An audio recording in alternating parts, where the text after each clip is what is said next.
Welcome to Whispering Loudly, the award-winning Workshop Whisperer podcast, as featured by Apple, with Rachael Evans, the #1 automotive business coach in the aftermarket, thanks to titanium sponsor Mechanic Desk and gold sponsor Podium. Whispering Loudly is the Workshop Whisperer podcast. Hi, I'm producer Mel, and today we are going to answer your questions. So if you ever listen to the podcast and think, wow, you know, there's things in my auto repair shop that I need some help with, you could email us with those questions and Rach will maybe be able to help you out sometime. How do we do that, Rach? Well, all you have to do is email admin@workshopwhisperer.com with the subject line Workshop Whispers and put your question for us in the body of the email, and we'll get to it on our next Whispers episode. Yeah, and if you want advice from other auto repair shop owners daily, it's a really good idea if you've got Facebook, which everyone does, obviously, hopefully, if you've got your own business.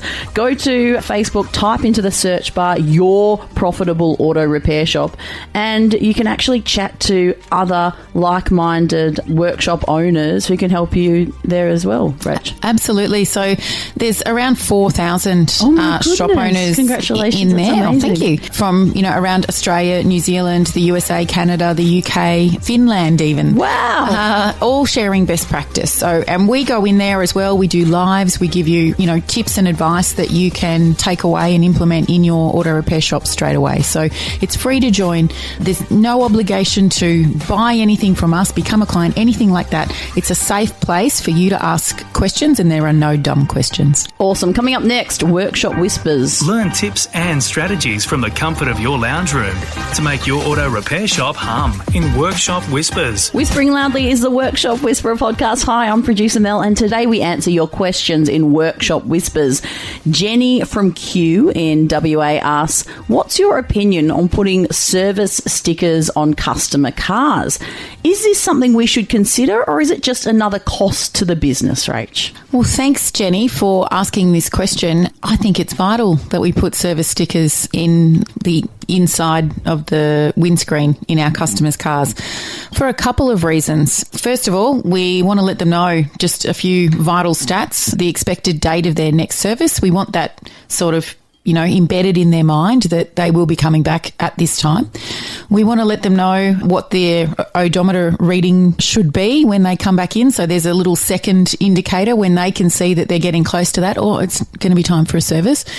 And these things will be sitting there in lieu of the service reminders that you set yourself. So if anything did go wrong with your software and the service reminders didn't go out, the customer's still got that visual reminder that they're due for a service then, whether it's kilometres or time.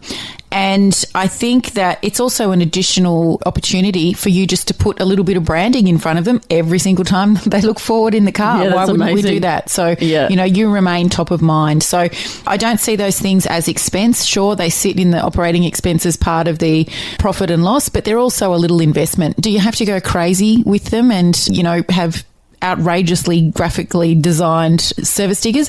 No, but don't go without it either. Yeah, cool. Very good. Join our free Facebook group, Your Profitable Auto Repair Shop, and join in on the conversation with auto repair shop owners just like you globally.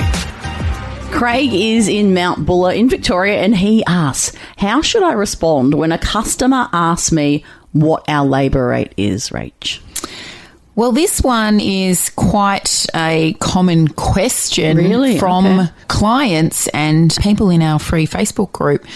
But it's not actually that common that you are asked that in your shop.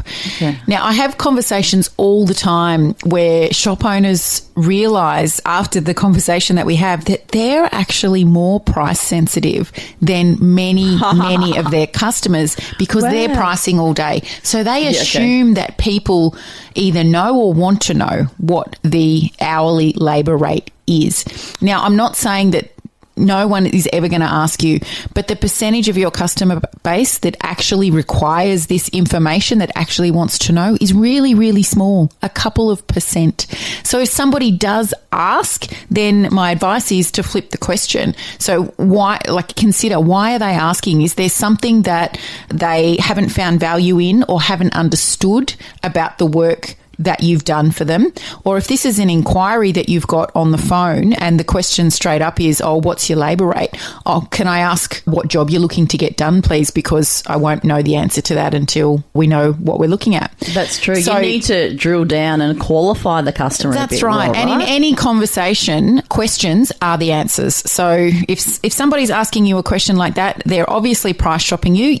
In a split second, you decide, do I want to talk to a price shopper? But the fastest thing for you to do is, oh, what is it? What work are you looking to have done? And then they might say whatever it is, and you'll have in your mind what the labour rate is, but you can divert the question then to, well, are you looking to have this work done in the next 7 days? Yeah, exactly. Oh, no, I'm just ringing around for a price. Oh, yeah. Okay. Unfortunately, we're only able to prioritise people who are looking to get the work done in the next 7 days. Here's the phone number of somebody down the road who can probably look at that for you. That's true, because people can really be time wasters. You've got to qualify those people that call. And we have something that we teach to our clients around where they're triaging calls, like you're in a hospital emergency department where the triage nurse is there and she's filtering what's super important and must go through to the doctor right now. Yes. Or what can wait. And you need to do the same thing when you get these quoting or estimating or price shopping queries. Who's going to book in now that we can do that work for? Who's just being a tyre kicker and will potentially waste our time?